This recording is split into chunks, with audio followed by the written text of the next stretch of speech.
went through these, but is the commencement date is a big one. When does substantial completion begin? That might trigger when rent begins.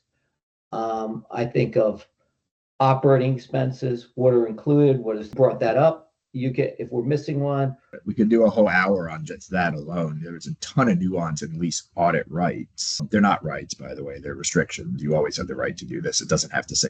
The other thing is security deposits. How do you calculate the security? When do you get it back? But am I missing any ones that you usually that you look at?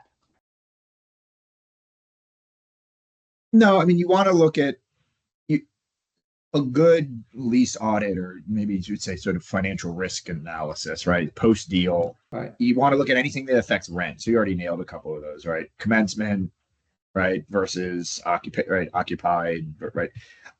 Term options, that type of stuff. So anything that affects rent, but rent is pretty simple. You don't see too many companies with one lease or 1,000 leases screwing up rent, right? It's relatively calculable. Tons of systems out there you can buy to help you do it.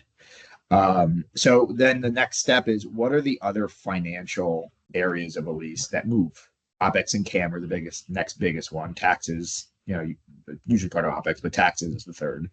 Then you have insurance. You're looking at all of these basically to say, how many moving parts are associated with these costs that I incur, right? So within OpEx, you could talk about the gross up provision, right? To bring that conversation full, right? So there's about that in some cases. There's lease audit rights clauses, right? Which also have notification implications, right? One of the ones that wasn't mentioned, just something to think about when you discuss leverage bargaining power, would be your restoration obligation. You're a major bank and you have a 7-figure restoration obligation or an 8-figure restoration obligation.